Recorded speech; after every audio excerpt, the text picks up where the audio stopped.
My name is David Ober. Happy to be here, happy to lead discussion today and facilitate this morning. Something I'm very passionate about in what I do for work and life, and that's leadership.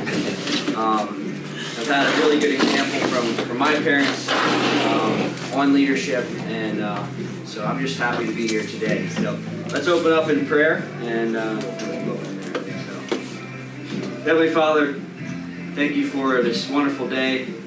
Thank you for this class that we can come to learn about you and your example that you've given us in leadership and in life. Help us to build each other up and learn from each other this morning. And we give this time to you. In Jesus' name, amen. All right, so today we're talking about the head of leadership. The four domains of leading like Jesus. The heart, as we talked about last week. Unfortunately, I wasn't able to be here for that. But Kirk talked about the heart last week. Are we servant leaders or are we self-serving leaders? And he talked about ego, edging God out or exalting God only, and the difference there. Today we're going to be talking about the head, and then next week is the hands, and then after is the habits. So the head, what is our intent?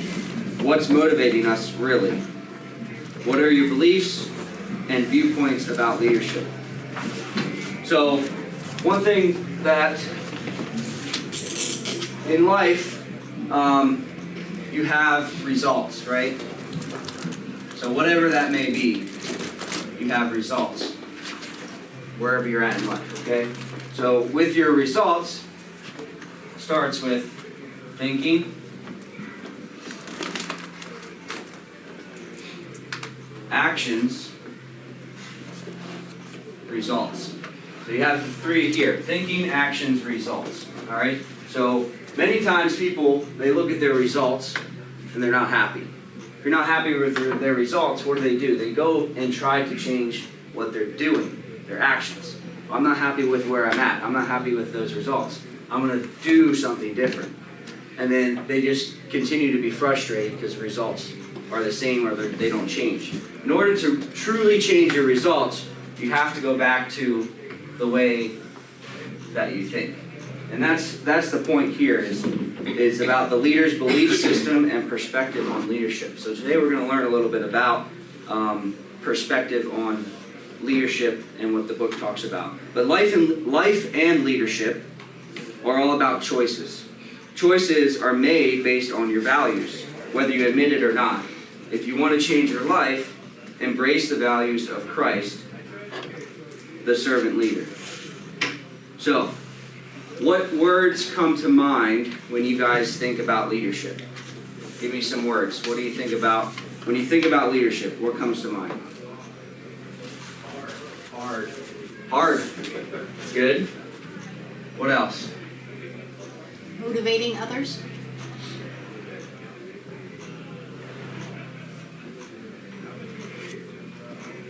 Direction. It's good. Servitude. Servitude. Servitude? Yeah.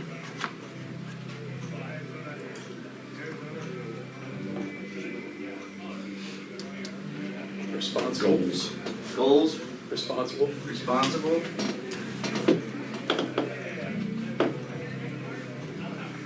Accountability.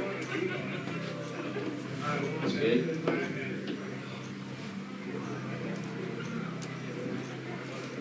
Humility. Anything else? Humility. Humility.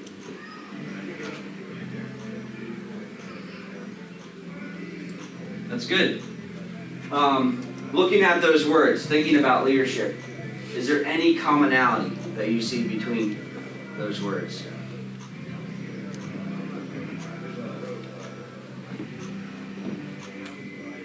Those have to do with interaction with others. Spot on. Leadership is about people and influencing people like we've talked about. And we'll come back to that. So how can you, the book talks about, how can you lead and serve at the same time? And they kind of challenge that thought process that leading and serving are not the same. I disagree. I think that to lead is to serve, and to serve is to love. There's a resource. It's a book that we use. It's called Love Works by Joel Manby, and the book is about. It illustrates leading with love in an organizational context. Really, it transfers in all areas of life.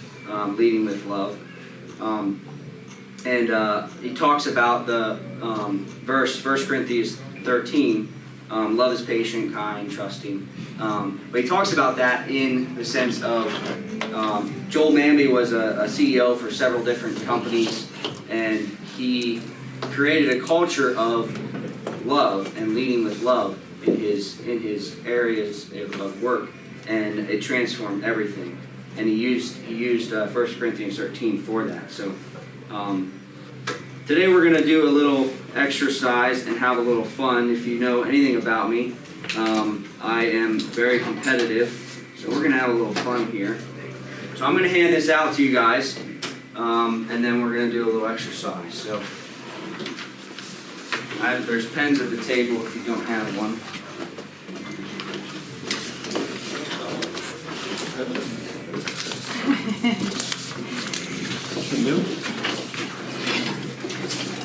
Alright. So you see a bunch of numbers there. So I'm going to time you guys for 2 minutes. If everyone could turn their page upside down so you're not looking at it. Yep. Alright, so I'm going to set a timer. So the goal of this exercise is to circle the numbers in consecutive orders as quickly and as fast as you can to see how far you can get down. So obviously starting with 1, then you find 2, then you find 3, and you just circle them. We're going to go for 2 minutes when I say go, and then we'll see how far you guys get.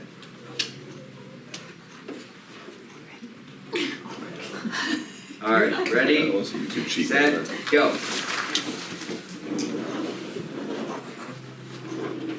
Oh my goodness, I don't know what's this pen. I can't even find 2. Stop it. Don't be cheating. Is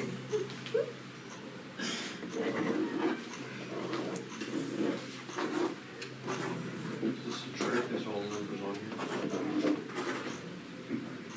here? They're all there.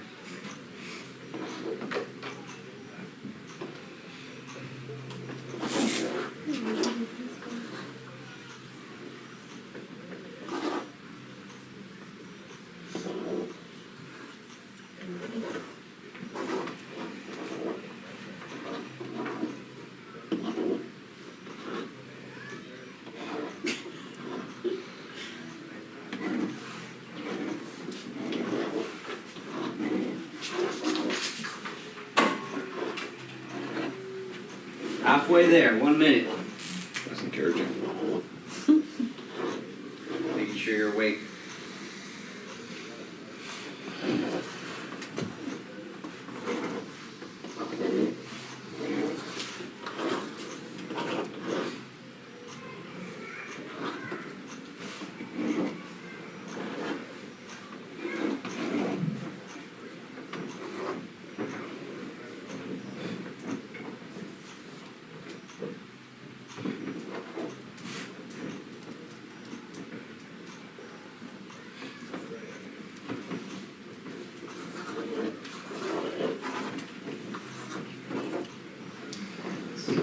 It's the phone.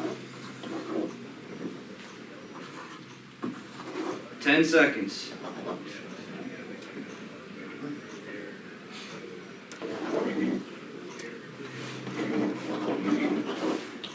All right, pencils down. Oh my goodness. Woo! Anybody sweating? Yes, this is such an easy thing, but it was so hard. So let's go around the room. Let's see what you got. Paula, you start. What number did you get to? 10. 10. 18. 18. 23! She didn't do them in order. She looked at your paper. Pass me. That's 17. 17. 19. 19. 14. You're a genius. 18. 12, so 23. Look at that. Surprising. So, There's no prize? maybe. How do you know we're done? So, what did you guys think? What was going through your head? What was racing through your head? What thoughts or feelings you had as you're trying to? All that was going through my head was, where the heck is it? Yeah. The way I'm gonna tell me is what was going through my head. 13 was the hardest for me. 4 was hard.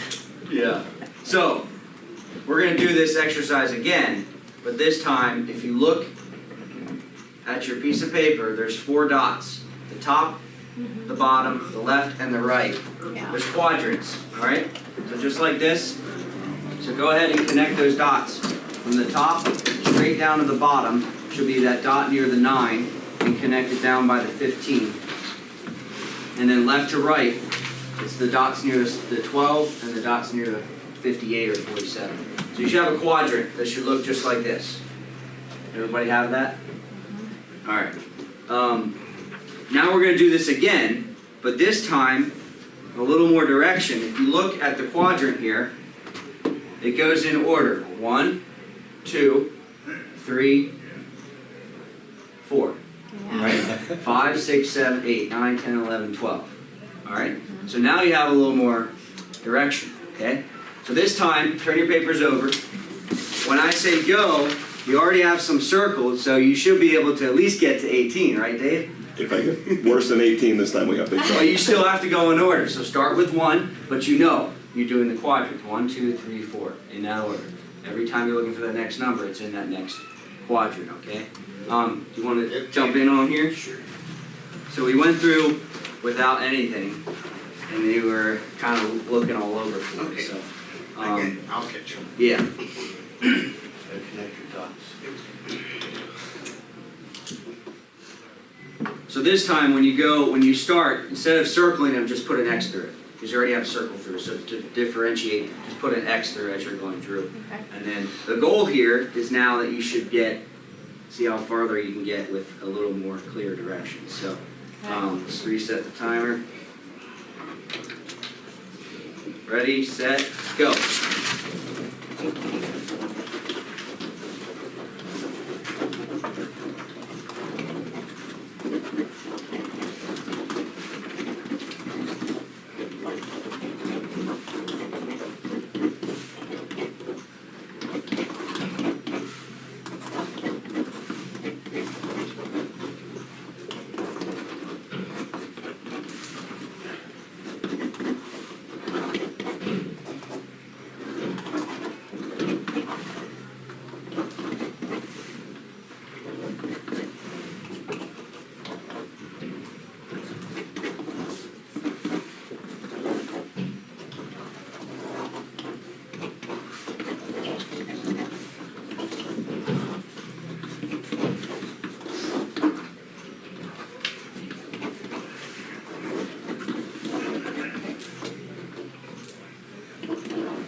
Halfway, 1 minute.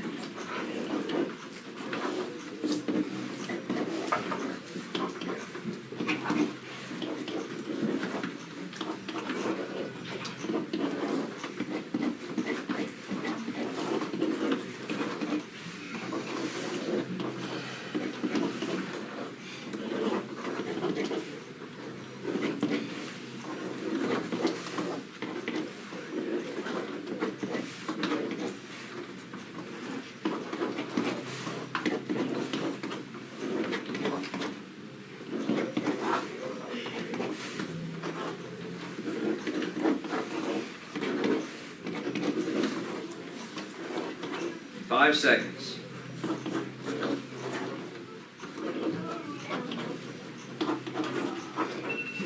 Pens down. All right. So, let's go around again. See how we did. 37. 37. 56. 56. 50. Oh, 50. 58. 58. 46. 43. 67. 67. Wow. 34. There you go. Not bad for your first time. 38. So who all did better? Raise your hands than their first time. Oh, yeah. Look at that. So, the purpose of that exercise is to illustrate that without clear direction, leadership cannot be effective.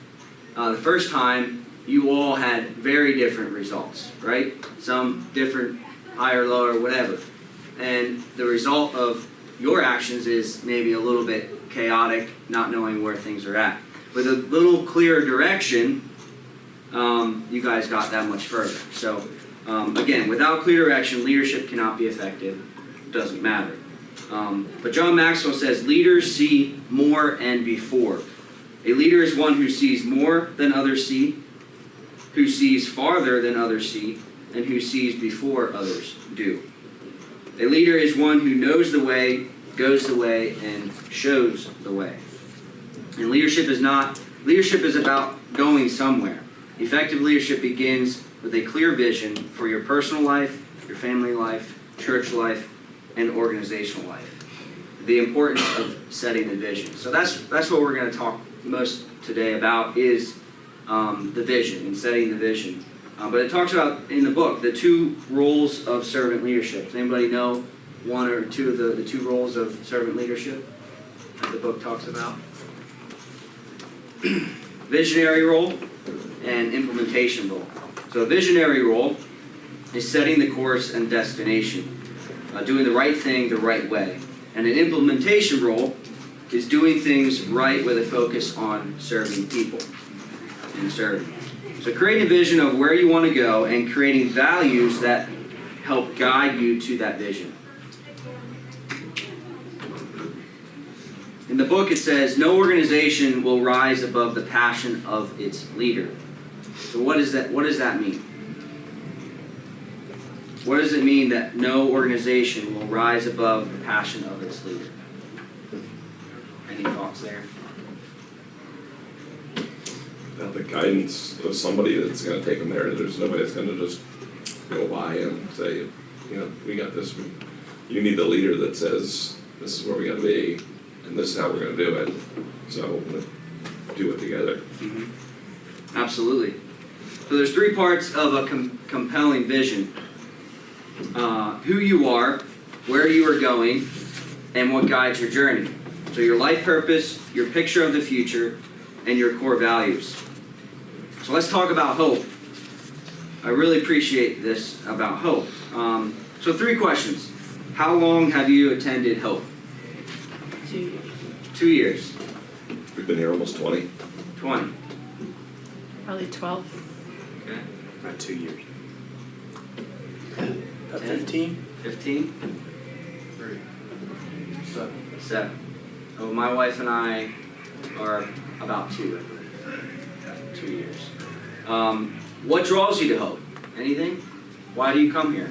What keeps you coming back? Why do you enjoy Hope? Anything? I like the fact that they focus on internally and externally. Mm. You build up the core. Mm. Good values. Values. Really good softball team. Sorry, I had to say that. Third baseman. He's all right. It's family. Mm. Yeah, couldn't agree more. I think the first thing that stood out to me was internally strong, externally focused. I really resonated with that, and it kept me coming back and wanting to understand that more and learn that more. But my next question is, what is the vision of Hope? I kind of just said it. Internally strong, externally focused, and again, I really resonate with that a lot. So internally strong, let's talk about that. Internally strong, externally focused. Moving closer to Jesus and engaging others around us. So the internally strong is moving closer to Jesus, right? And then engaging others around us is us being externally focused. So knowing, being, doing, connecting is the internal side. Knowing, being, doing, connecting. And then the external side is joining, sharing, helping, and partnering. And again, this is all on the website, laid out very well. So next is developing our own value priorities. So let's talk about what are the non-negotiable values that Jesus has set for us. Does anybody know the 2 commands? Make disciples, Love God with all your heart, love one and another. love your neighbor. That's it. So he says in the book, in Matthew 22:36-40, the non-negotiable values that Jesus sets for us is 1, love God with all your heart, soul, and mind, and 2, love your neighbor as yourself. So again, life and leadership are all about choices. Choices are made based on your values, whether you admit it or not. If you want to change your life, embrace the values of Christ, the servant leader.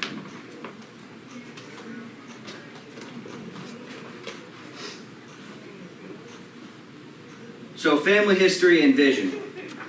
Does anybody here have family values that they live by? Or what are the most important roles in your family? Either growing up or as a parent. Do you guys have any values or things that you live by? Whether it's stated or you repeat it or you just live it. Does anybody have anything like that? We're in a phase with my kids where we're very focusing on honesty right now. Nice. How old are they? 7 and 5. Okay. Yeah. So, figure it out. They don't always have to tell the truth. We're trying to really drive that home right now. Yeah. Yeah. And we're all at different stages.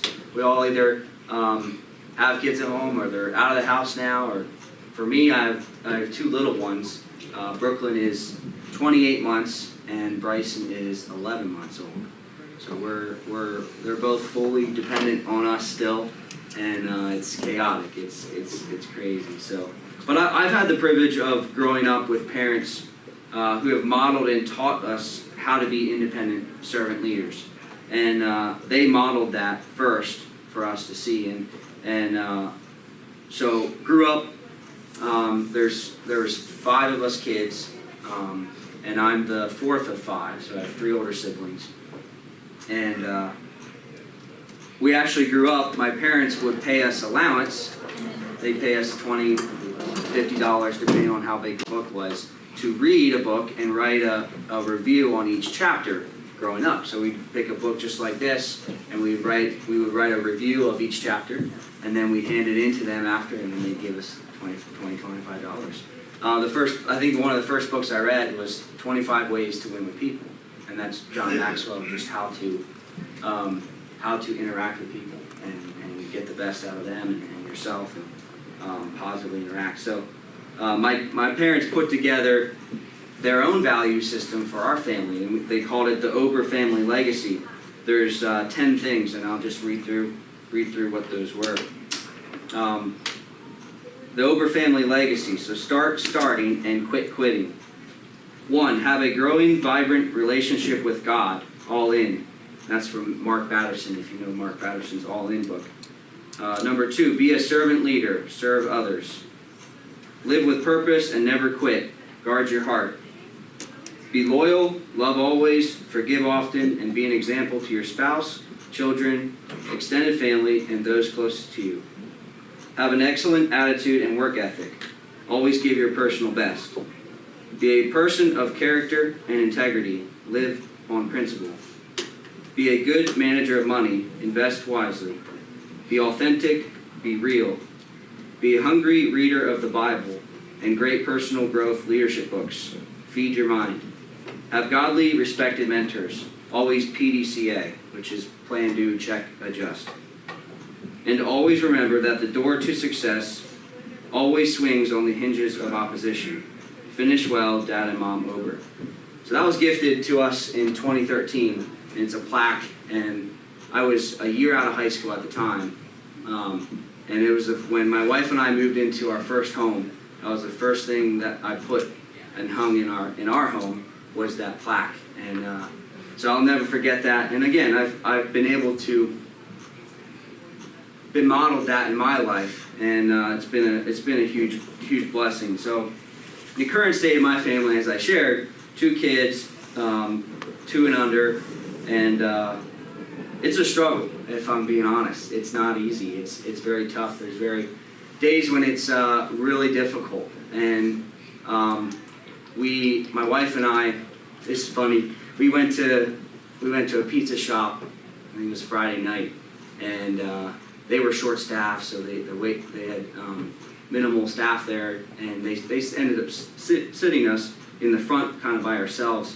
which was nice. But we were quickly reminded why we don't go out to eat too often. Because Brooklyn, they only have one high chair too, so, and they both can fit in the high chairs. But so we had to kind of hold Bryson, and it was just a mess. Brooklyn was running around, and our hands are covered in wing sauce, and, and Bryson's in the high chair. He's climbing out. So it quickly reminded that it's stressful, and why we do takeout a lot too. But it's a struggle right now where we're at, and that's the season that we're in. And Megan and I were fortunate to go to Florida this past week, which is why I wasn't here last week. And we spent a week together in Florida, just us, no kids, and it was much needed time to kind of just reset and reconnect and get to know each other again and have uninterrupted conversation. And now we're challenged with how can we build rhythms into our life so we can stay on the same page and stay connected and stuff. But I'm really thankful for that time. And Deb Hinkle from Hershey Free was, if any of you know her, that's where my wife and I met at Hershey Free in 2016. And but she's a huge advocate for building those rhythms into life, rhythms of spending time with the Lord and building those habits. When you say rhythms, you're talking about habits. But one thing that I took, and my parents always say, my dad always says, take what we've done and be better. Take what the parents that we were to you and take it and be better. Go even further with it. And so Megan and I, we sat down. This was probably 6 months to a year ago. We sat down and we spent probably 10 minutes on our own, and separately, like in the same room. And we just wrote down the question, or what we were doing was trying to come up with our family values, right? So we both spent about 10, 15 minutes writing down what's important to our family, how do we want to raise our kids, what do we want to live by in our home and in our family. And then we collaborated, and we came together, we put together, we call it the Ober Family 5. So 5 words that we were able to put together of how we're going to live and model and teach and raise our kids by. And it was a really neat exercise. And we discovered those 5 words, a year ago, but last week we got to spend time to really define what each one of those words mean. But true success in servant leadership depends on how clearly the values are defined, ordered, and lived by the leader. Everyone is watching. Your example enables others to follow. Is that ever true with little kids? Right now, Brooklyn's on the verge of fully talking. She's saying a lot of words. At dinner the other night, she said out of the blue, "Spicy."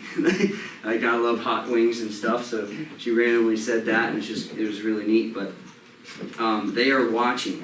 They are watching how Megan and I go at each other when we're fighting, when we're yelling, when we're upset. They are watching and they are modeling.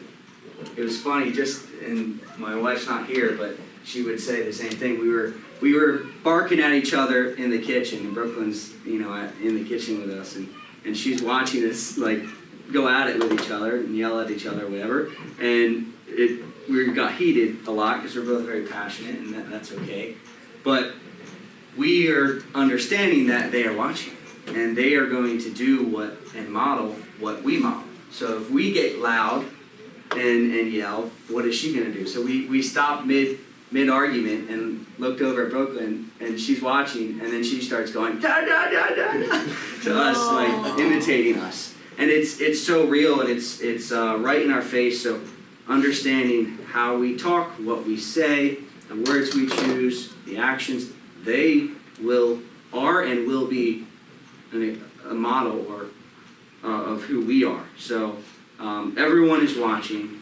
Your example enables others to follow, whether good or bad. And is that ever true with little kids? But they are watching and absorbing how we are living, good, bad, and ugly.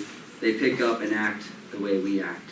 So what example are you setting? So our family 5, we came up with 5 words, and we're still working to define it further. But faith, fun, encouragement, grace, and grit. Faith, have a growing relationship with God. Fun, build meaningful relationships with each other. Encouragement, choose words and actions that uplift and inspire. How easy is it to tear down with our words, especially in the home? So, grace, be humble and forgive authentically. And grit, this is my favorite one. Grit, give your personal best 100% always. Obviously, first and foremost is faith and putting God first and making sure that you have a personal relationship with Him and you're pursuing Him. And fun, we want to be able to have fun together as a family, not take ourselves too seriously and have fun. Encouragement, again, that's a really big one. It's so easy to tear each other down with our words. And then grace is, we're gonna mess up, we're gonna fall, we're gonna let each other down, but remain humble yourself and forgive each other authentically. And then grit, I grew up with 2 older brothers and always playing sports. And if there's one thing I want my kids to live out is to always give their best, whatever they're doing. At first we were saying never quit, but maybe there's times where it's acceptable to walk away or quit, depending on circumstance. So phrasing that in a way where whatever you're doing, give 100% at it. So what is the benefit of developing your own vision and values to live by? What are some benefits? What are the takeaways? What are positives of Megan and I putting together our family 5? What comes out of that? Any thoughts? Focus. Absolutely. It gives us clear focus of how to act, how to be. And help structure your life. Mm-hmm. Yep. Well, it gives you a measuring stick too, because you know you have values that you're trying to hit, or so you know whether you're hitting them It helps with teamwork, you're both moving towards a similar mission, Yeah. There's not much conflict there. Obviously, there will still be conflict, but not as much, Yeah. You guys are working towards the same goal.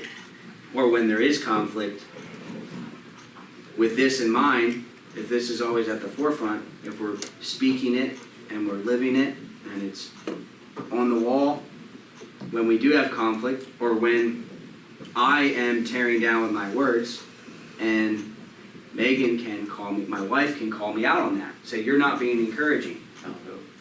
All right, I need to show grace and be humble and say, you're right, I'm sorry. So we can course correct in love, care, and candor when we're not living by these values. And it's not that we wouldn't live these, but having them and having them written and having them defined, it's those, I can't forget the in the river where you have banks, that's what you call it, banks in a river. So without that, the water just, think of a river without the banks. The water just goes everywhere. We were in Florida, we drove through the Florida Everglades National Park last week, and that's kind of how Florida was. We went through Alligator Alley, and it's just left and right, it's just looks like swamp. It's just pretty crazy. But that's kind of like without the banks. But when you put the banks up, when you put those values up, you may have those values, you may think it or know it or you're living it, but to have it defined is putting those banks in that river, and then that water flows in the direction you want to go. Anything else? How does that benefit? I I thought, this is a weird thought, but everyone is at different stages here, raising our kids. And I think I love the idea of the family motto or whatever, take what we have done and do better. You know, this is like a great Christmas idea for our adult kids. Write down what we have taught you. We've had great family fun nights and, you know, like scavenger hunts and moonwalks and whatever. We've tried our best. But now, with our grandbaby on the way, take what we've done and do better. Do it. Like, it's amazing to me how fast time goes. You know, Becca's in college and, you know, like all these kids are just growing up. And this is a great lesson. So take what we have done, and everybody has different ways of growing up, and whether it was good family life, bad family life, but what we have tried with our kids, and go do better. Here's what we have for our family values. Take it. Yeah, I love that. Great Christmas gift. But be honest with your kids and, hey, look where we screwed up, and don't do that. Yeah. Improve on Do better. what you saw as being not exactly mom and dad's highlights. Not that there was many, but Right. you realize that you don't want that in your life. That you Yeah. want it to be more the important things, the values that you're putting on the wall. Absolutely. And that Ober Legacy plaque, that was a Christmas gift. Yes, I can see that. And you're out of And high Nate, school. our youngest, is right where you were. Yep. You know, like And- he's and- going into his senior year. Yeah. So you said it perfectly. We're all different stages. Yes. It's never too late to Right. start putting those things together Family or values. making them known. Yeah, thank you. So how does your family values get lived out on a daily basis? Well, first off is starting by speaking it, because in order to start to learn it and know it, and for me to be able to say each one of I can say the 5 easy, but to say the definition for each one right now, I can't do that. I can try, but speak it. The more you speak it, then it becomes part of your language. And when it becomes part of your language, then you start to live it. So yours changes goes back to this. You want different results, don't change what you're doing. Go back to your thinking, the way that you think. Your thinking creates your actions, which then creates the results that you want. Speak it, repetition, and then live it. Guidelines that channel energy in a certain direction, like a river with banks. Course correct and call out, like I said earlier, when thinking and behavior doesn't match the core values. So Megan's calling me out a lot. It's good. Lead with love through care and candor. That's a big one. When I do stumble, or Brooklyn it stumbles, to be able to call her out, not in anger or frustration, but in love, and do it with care and candor. And it's never too late to identify what your core values are as your family or as a couple or wherever you are in your life. So, how has this week's study on the head of leadership shaped your view of vision and values? What is one takeaway that you have, and what something that you can apply from this section of this chapter?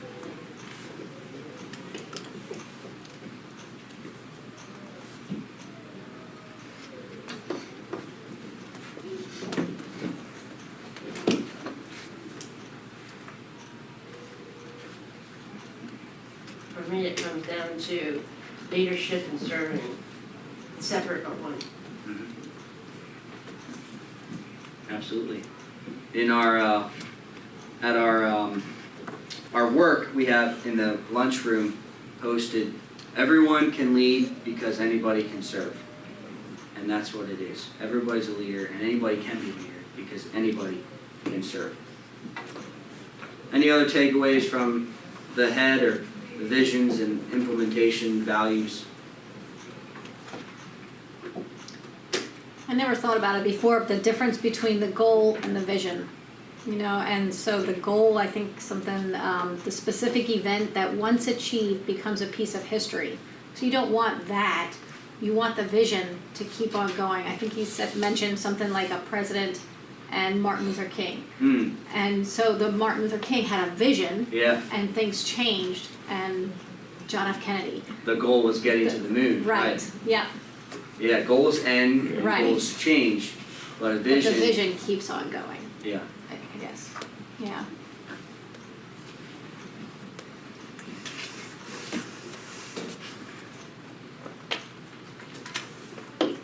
Next question are, what are your beliefs and viewpoints about leadership? Anything change reading this section? Again, we talked about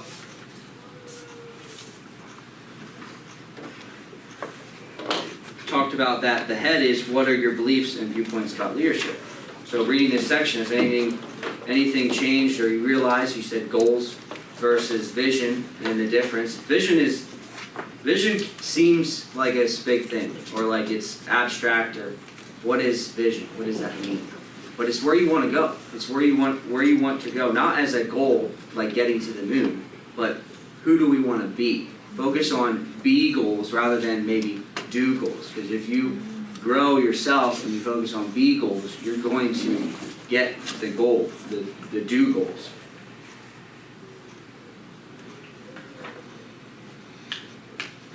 So summary, to close this out, leading people like Jesus did. When we put the heart and the head together in a lead like Jesus perspective, people come to the forefront and self takes a back seat. Jesus knew his people intimately, he respected them profoundly, and he equipped them to be competent and confident leaders. What an example we have in Jesus as the ultimate leader. Anybody notice internally strong, externally focused, that this book is that the heart and the head are the internal, and the hands and the habits are the external. I just think that's really awesome, that the church, one, has that as their vision, but to utilize this book for a study is really neat, and it goes right in with the church's vision. So internal domains, heart and head. Remember that servant leadership involves setting the purpose and vision, communicating a compelling picture of the future, defining and modeling the values, structure, and behavior you want from people. So we first have to model that example, what we want in others. Creating an environment of empowerment, moving to the bottom of the pyramid to support those who are responsible to serve, showing respect for everyone, placing growth and development of people on par with accomplishing the vision. So servant leadership starts with a vision and ends with a servant heart that helps people live according to that vision. You need to be clear about your own personal purpose. So I think the challenge here today is, again, like I said, it's never too late to define or develop or start living what your values are. And one thing as a personal challenge for all of us as individuals, as leaders, is there's 6 things here. I think all of us deal with this in some capacity. But first we have to find myself. I have to know myself. Then I have to be myself, improve myself, get over myself, and give myself. So find, know, be, improve, get over myself, and then give myself.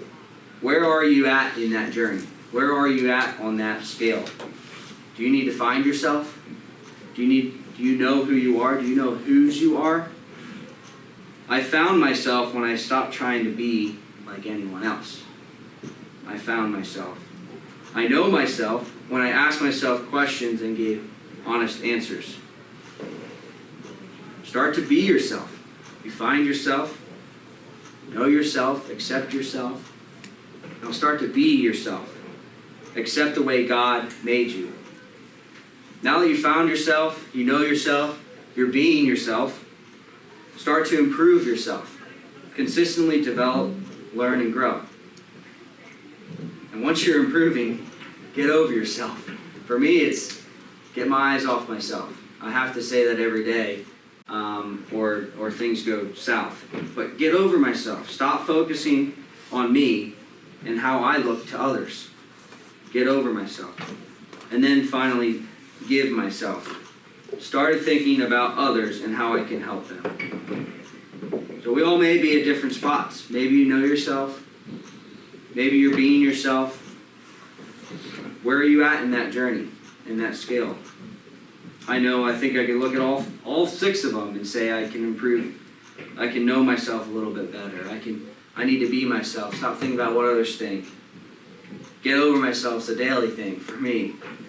And then how am I giving myself? And I think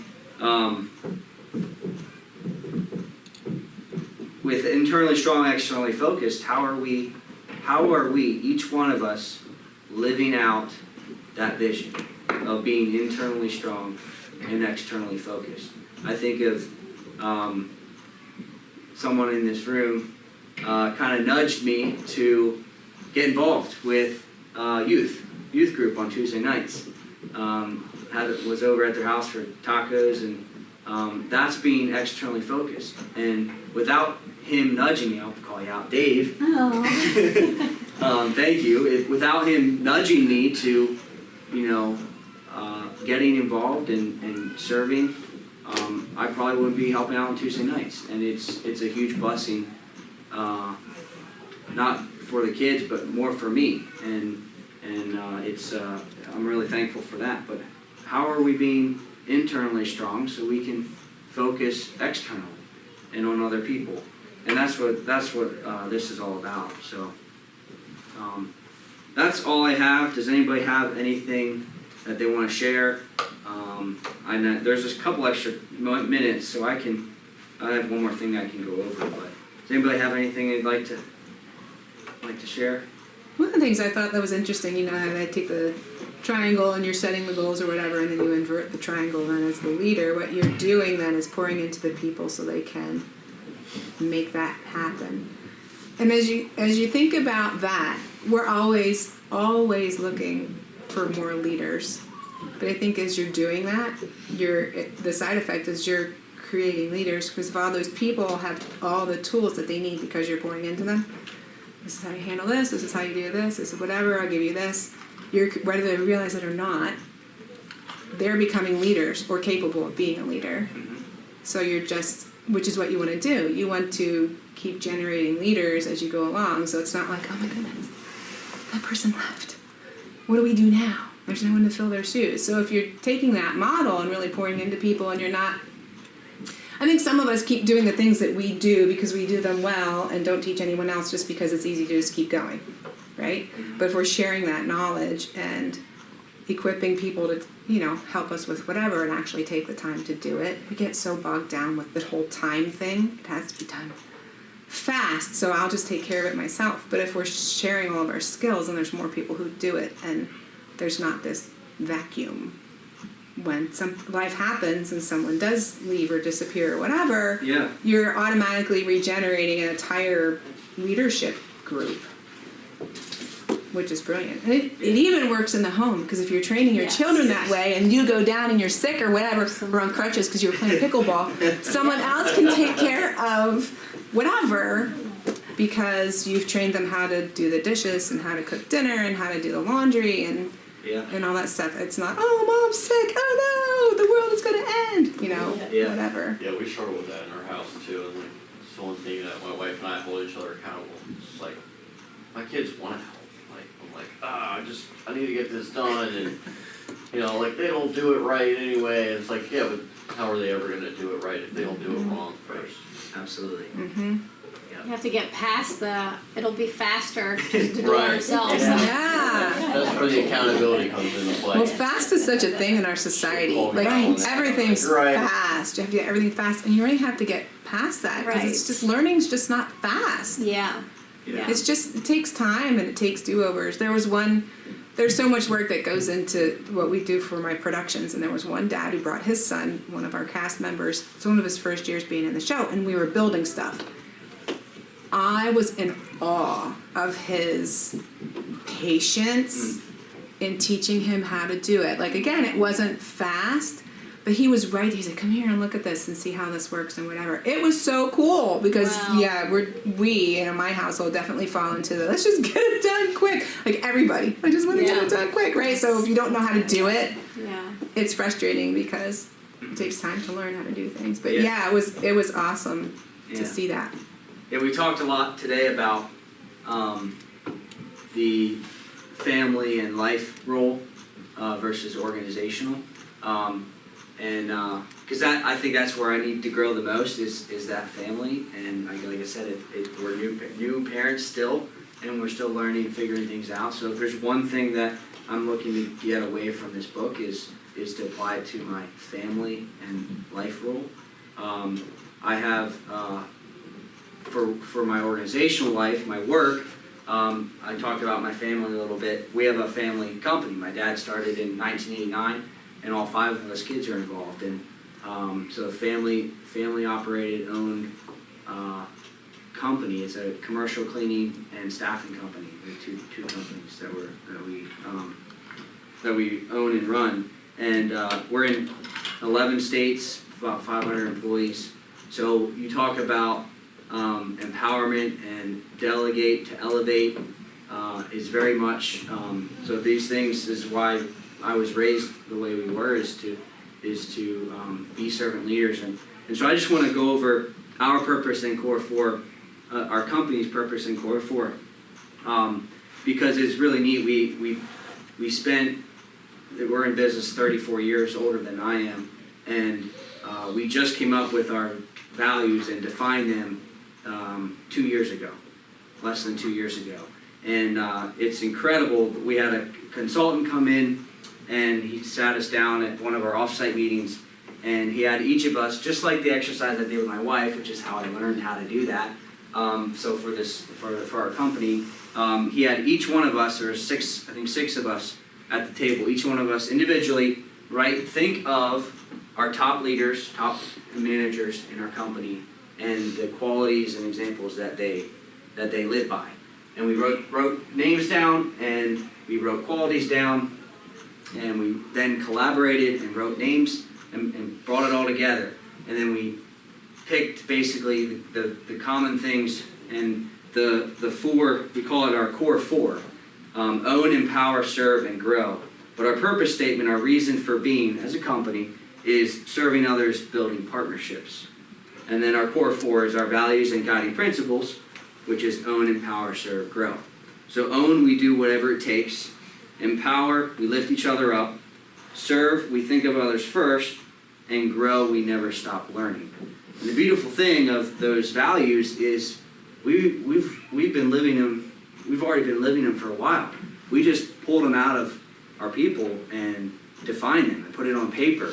And now it's something that we hire, we fire, we review, we reward from it. And now, at this point, if you're not living the Core 4, if you're not living our values, you stand out in a bad way. And it's obvious, and it's okay, and we move on, or we decide, try to work with them, whatever it may be. But we took each one and have 3 bullets underneath each one. So it's defined a little bit. And actually used the church is a little bit of help from the church in one of these. But own, we do whatever it takes. We believe in decentralized leadership. We can't do it all by ourselves. We get a new state, we get a call, Arizona or California or Colorado. We go on, we get there in person, and we start hiring, finding our person that's going to run that account. And we give him or her everything that they need to be able to be successful. So we believe in decentralized leadership. We take responsibility to solve problems. Again, this is under own. We go above and beyond to meet the needs of our team members and clients. Empower. We lift each other up. We help each other reach our God-given potential. We create an environment for our leaders to make decisions. And we encourage each other through a balance of care and candor. Again, we interview, every interview that we do in our company, the person gets this piece of paper and they read it, and we interview off of it. And we get a lot of neat conversation responses from that first one of reaching their God-given potential, which is important to us. Serve, we think of others first. We are internally strong so we can be externally focused. I haven't heard that before. We integrate a mindset of we are here to serve, and we demonstrate a heart that gives a helping hand. So imagine if employees coming into the company, they are reading this, and we as management, leadership are living this and modeling it. It makes it very easy for others to follow. And then grow, we never stop learning. We are passionate about making a positive impact in the lives of our team members and clients. We bring excitement and opportunity to anyone that wants to advance. Our focus is not just developing our leaders in the workplace, but in all areas of life, difference makers. So that's our values that we talked about in the book. It talks about values, but vision. What is our vision of our company? What is that? And how are they different? It can be very confusing. So values, again, is the guidelines of how to be and act. But the vision is where are we going? And we just recently, I spent all of quarter 2 and 3 working on this, specifically with my dad and our team. But our vision statement is cultivate and protect an environment of care. And that kind of goes back to the love. Love works. But we do this by, and we kind of have it written out here, so cultivate and protect an environment of care. So how do we do this? We do this by care, C-A-R-E. Core 4 culture, which is what I just went over. Driven by decentralized leadership and decision making, focused on the mindset of serving others, preserve the integrity and stability of company growth. And then the A is accept, approve, appreciate. Help find meaning and purpose in work and life. Build on each other's God-given potential. Open to ideas and perspectives. And then raise leadership capacity, which is a big part of my role in working with our managers to help them grow. But provide tools and resources that stimulate personal growth opportunities, foster an environment of care and candor, and continuously evaluate strengths and personal development. And then employee-centric, promote a healthy work-life balance, cultivate authentic relationship connections, and develop an environment of culture carriers. What is culture carriers? Anybody know what that means? Any guesses? What's a culture carrier? Someone who's living out the culture? That's it. So how do we create an environment of culture carriers? Well, how do we create people that live out the culture? We have to model it ourselves first. And that enables them to follow and to model themselves. So creating culture carriers, it's why our vision is to cultivate and protect, because we have to protect in the world, in the environment, in the work field that we live in, which can get very messy at times. We have to cultivate and protect that care. Each individual, each manager, each person, each supervisor, each employee has to cultivate and protect that if we want to go somewhere and really make a difference. So,